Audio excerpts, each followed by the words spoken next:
Surviving infidelity. My 27 male girlfriend, 25 female, and I agreed to let each other do whatever we wanted for our bachelor/bachelorette parties. She ended up having a threesome.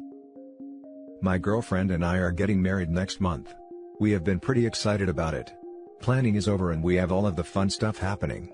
A little while back, we discussed what the boundaries are for our parties.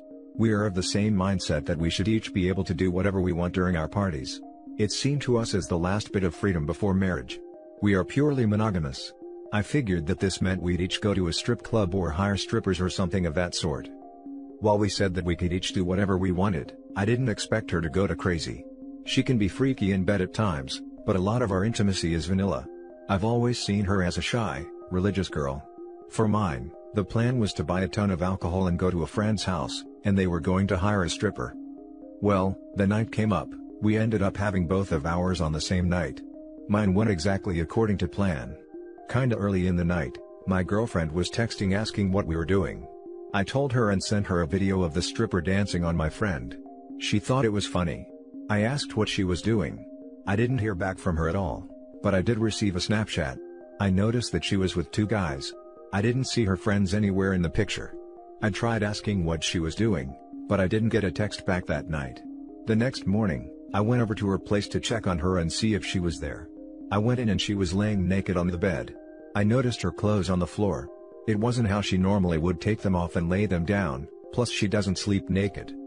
I got next to her and woke her up. I could tell she was still hungover. She was silent for a minute. I finally asked her what happened the night before. She still wasn't answering. Finally, she said, "So don't be mad, you said I could do anything." She started explaining and said, her and her friends went to a bar. She saw two cute guys that were flirting with her and buying her drinks.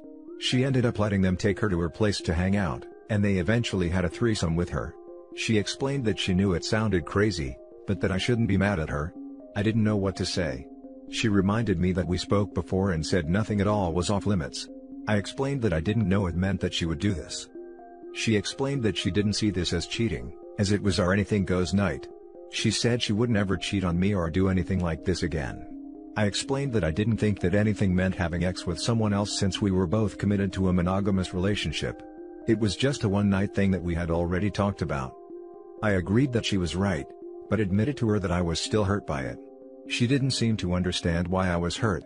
I told her that I needed to leave and think about all of it. Since then, I have texted her some. I'm just not sure what to do at this point. She is right, we did talk about it beforehand, and I agreed that she could do anything.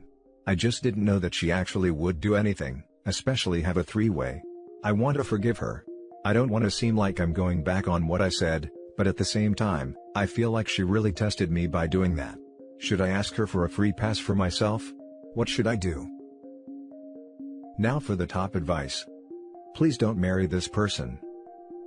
Being a freak in the sheets shouldn't be reserved for random men she meets at the bar but for her husband. No, BS, anything would include murdering someone. Or getting a full face tattoo. No, she ruined everything. I cannot see how you can possibly marry her. Sorry. Also, how the hell did you guys have an anything goes conversation? Did she bring it up? What the hell kind of girlfriends does she hang out with? If she brought it up, she definitely has no plans to stay faithful to OP at all. He needs to leave as they had the talk about anything goes, but OP didn't think about having intercourse with anyone else.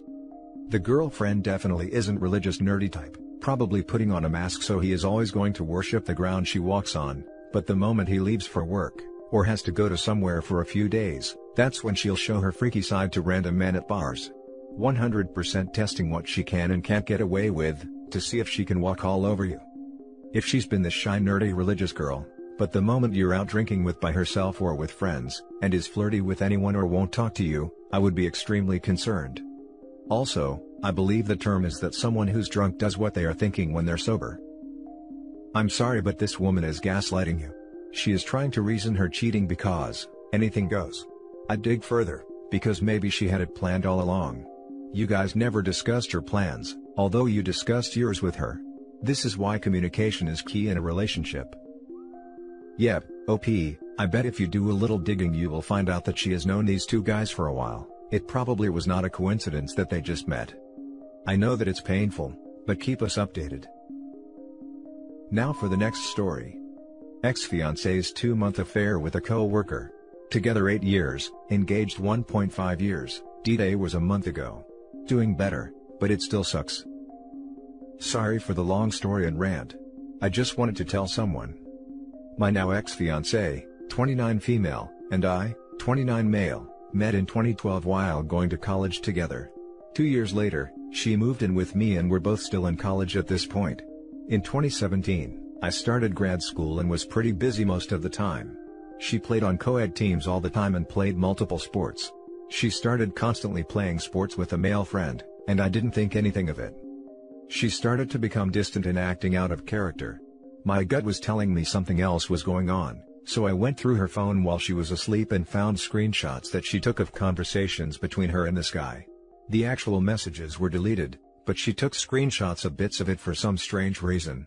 I guess to look back on them? At this point she was having an emotional affair with this person, and I called her out on it. She was super remorseful and I shamelessly took her back, after 2 weeks of thinking it over. She ended things immediately with the affair partner, and never hesitated to communicate and work on herself and our relationship. The thought was always there in my mind of what she did, but she hadn't done anything after this to make me question our relationship. We got engaged in September 2019, the wedding planned for May 2020, which got delayed and eventually cancelled in October of 2020 due to COVID, and because we were just going to do something small.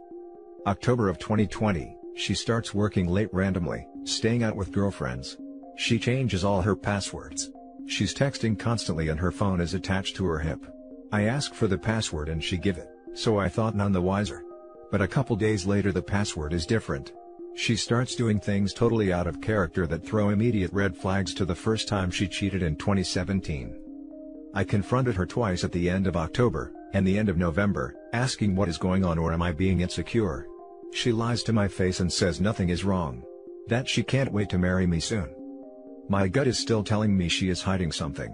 I eventually get into her laptop and that's where I see screenshots, thanks Google Photos, of conversations she's having with a coworker, totally different person than the first time, if that wasn't clear. I check her location history, which is something I never did before. On her late work nights and girls' nights, she's at some house 20 minutes from her work. My heart dropped, and that's when everything clicked and her behavior made sense. That day when I found out, she said she had to work late again, so I sent her a picture of what I found and she came home immediately. We argued, talked, and I told her to leave. She admitted to the physical affair, then she left for the weekend to her parents. Over the weekend, I thought that maybe we could work it out again. We did it once, we can do it again. I talked to her parents who were divorced due to her dad's affair. I talked to her sister, who cheated on her now husband, and they worked things out and have 2 kids. Her sister told me that all of my ex-fiancé's relationships have ended because she cheats. Of course, no one was going to tell me this while dating, but would have been nice to know after the first time she cheated. She came back on Monday and we talked. I laid out my terms and she didn't agree. She wanted terms for me too. She said that it would hurt to end that friendship with the affair partner. That working together and having lunch every day brought them close together over the years she's been working there. That she had to do what she had to do to be happy. That she told the affair partner that she loved him. That affair partner listened and talks to her. That the affair partner would let her have everything I wouldn't. Her strongest example of this is a dog. A freaking dog. We live in an apartment, and both work and aren't home for 12 hours. I was not going to cage a dog for 12 hours. So, I told her once we have a backyard, she can have whatever dog she wanted. Like seriously? From the grapevine I heard the affair partner already had an engagement ring for her. She was so deep in the fog, and even today, I think she is. She was so smug and rude about it. No true remorse like the first time. It hurt to see her act this way. I thought I knew her. It just hurts. It just sucks. I thought I knew what my future was going to be. Things were planned and timelines started. And now I'm just lost. I take it day by day.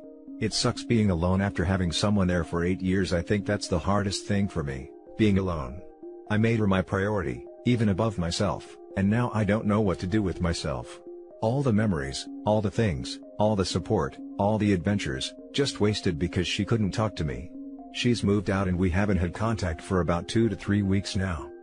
Every day is getting easier, but the waves still come, though not as strong. I've blocked her where needed, Got tested and am redecorating my apartment. I know her cheating isn't my fault, but there are always things I could have worked on to better myself, and perhaps the relationship could have gone differently.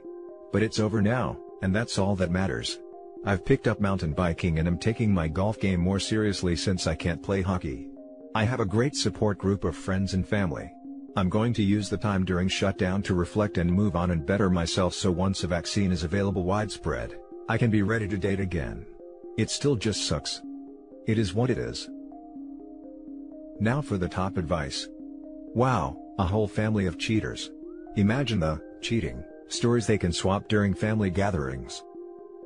The family gatherings will be interesting, if the cheated partners would be there too. The affair partner has an engagement ring. For a woman he knows cheated on her previous fiancé? Oh, that's a real genius. Right? Guess they're hoping for greener grass without me in the picture. Oh, don't worry, he'll learn the hard way just who she really is, when he catches her in bed with the next guy because she's bored of him. It's been said before and I'll say it again, better you find out now, than after you're married or have kids. Obviously, she is not the person you fell in love with. I am very sorry you are hurting, but look at this as a blessing. A bullet dodged in the opportunity to discover new hobbies/passions. It is a bullet dodged. Like you said, not married, no kids, no shared assets. We got most of the wedding money refunded. It could have been much worse if we were married and this all happened. Now for the last story. I, 29 male, caught my wife, 30 female, at another man's house she met on Tinder. This happened over Christmas where my wife and I split our vacation visiting our parents. That way, where we both could see each other's parents who live in neighboring states, and get a bit of alone time at the house. During my wife's alone time while I'm on the other side of the country, she visited someone's house. The night she did it, I could feel something was weird in my gut. I video called for her to show me our dogs as we normally would every night. She claimed her brand new phone wasn't working. Then I asked for at least a picture, she sent me an old one, and I could tell because our dog was groomed. At this point I was furious, calling her over and over about 20 times until I gave up. After 30 minutes she calls me acting tired, because she said she was simply going to sleep. After catching her in a number of other stupid lies over the course of 20 minutes, I finally got her to confess what she did. She says nothing happened, and as soon as I called, she left. She's claiming she only went over to talk to someone because she was lonely. She knows the implications of Tinder, and claims that intercourse wouldn't have happened if I didn't call. I have been suffering from depression for a little over 2 years now. This is a major blow to my self-esteem, as I've put on a lot of weight since. We've been trying to work through this as well, but I feel a sense of being trapped. I worked and put her through law school, and since then, she has been working to get me through school. I'm a year and a half away. I always imagined she'd be the mother of my kids because she is smart and beautiful, but now, I feel lost and hopeless. If I leave, I don't expect her to help me through school, and I would be moving back in with my parents where my depression will absolutely get worse because they are miserable. All the lies, even when I had her cornered, make me feel like I can never trust her again. Today I asked what he looked like, and he were taller and skinnier than me. She even was honest that he was better looking than me. He's a dentist as well, and I am simply a student at the moment. I thought it might make me feel better, but holy crap did it make me feel 10 times worse. I don't know what to do. Now for the top advice. Honestly, she shouldn't even be on Tinder, that's ridiculous. Don't trust her. Be very careful. I've been on the same side of this sort of thing, and while I'm very happy now, I lost out in many aspects. I put my ex through physician assistant school, helped her in studying, support her by paying for classes and let her focus, for MCATs, moved to a different part of the country when she got into medical school, and then 3/4 through, I was out. I never paid, but would have paid for an annulment as I was the one working. I expected to go back to school at some point, as I only had an associate's degree, but never got any support or money from her once split. She was even nice enough to leave me to pay for some gifts to her boyfriend. She's using you, actually see several lawyers, as many as you can, to block her from being able to find a good one. They can't take her as a customer if they spoke with you first. Figure out what is important to you. Add a few things you would like, and a few things to give up in talks. Make sure a few of the things she really wants are on your give up list. Even though you sound young, make sure you get a retirement IRA funded, and now. Get tested for STDs, be careful moving forward, Document, document, document. Best of luck. Forgot to mention, I am so happy where my life is now. It's not without major headaches, but it's turned out really good. I have 2 wonderful sons I could not be more proud of for different reasons, and a few of the same. They are both great young men. Some aspects have sucked because I need to get a graduate degree, my money and my family's time, but I like to think we are stronger for it. You have stated these facts. Your wife has Tinder profile. Your wife met someone from Tinder and went to their place. Your wife lied to you about it. It's irrelevant what happened at that Tinder date's place. Time to contact a divorce lawyer and start the healing process. Maybe find a good therapist. And when you are ready, get back into the dating world. There are paths to this working out somewhere other than divorce, but they're impossible as long as she's in full-on denial and gaslighting mode. You leave now before you become a dentist and owe her support. I don't see a mention of kids. Talk to a lawyer and leave her. Dogs man. He has to take the dogs. And that's it for this video guys. If you have thoughts to share, leave a comment below. Don't forget to hit like and subscribe if you like this content. I'll catch you in the next one. Good day everyone.